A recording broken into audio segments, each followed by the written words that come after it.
Today you're going to see 4 different demonstrations. The first 2 of them are going to be in chauffeur mode.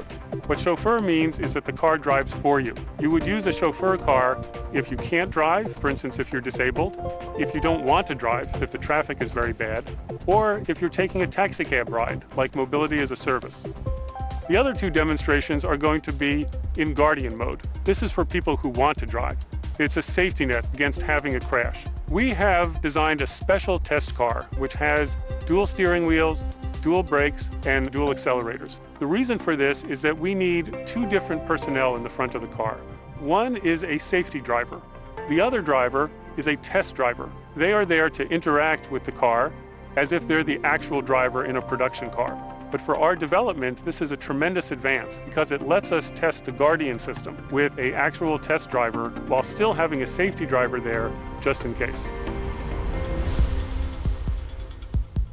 We're going to start off with the chauffeur mode of the car, where the car is going to be doing all the driving for us. So you can basically sit back, relax, and enjoy the ride. All right, you ready, Sharon? Yes, I'm ready. Are you ready, Aaron? I'm ready. Okay, here we go.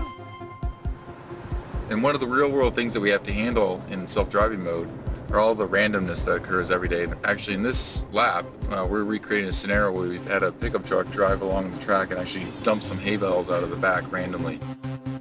So what you're going to see is our car senses, does a safe lane change, senses the next one, and also then changes back. Very simple.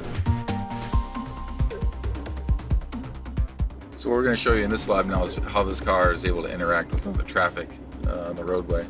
So as we're coming around the bend here, you'll see that there's another car on the track with us. The car senses it.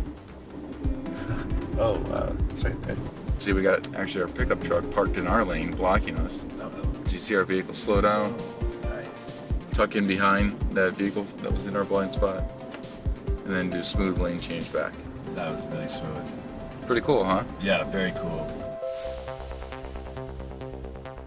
Now we're going to demonstrate our Guardian system. We're going to emulate what happens when a driver falls asleep. Guardian can tell by using a camera that's part of the dashboard. The camera can even see through sunglasses in order to see what the driver's eyes are doing, or if their head is moving into a position that indicates they're not paying attention. So Ryan, whenever you're ready, why don't you go ahead and pretend to fall asleep. And now Guardian has stepped in. It's driving the car for you, and now it will offer at some point to give it back to you. Why don't you go ahead and take it now.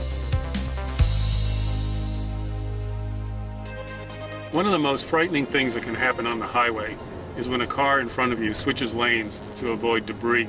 You have very little time to react because your view is blocked by the car in front of you. We have sensors that can see significantly better than a human driver can see. The Guardian is going to take over where a car switches lanes in front of us in order to avoid debris.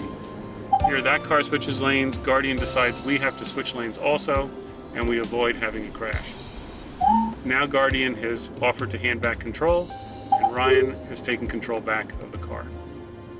So today you've seen demonstrations of 2 basic technologies that the Toyota Research Institute is doing research on. This is all part of TRI's work to eventually build a car that can never be responsible for a crash, regardless of what the driver does.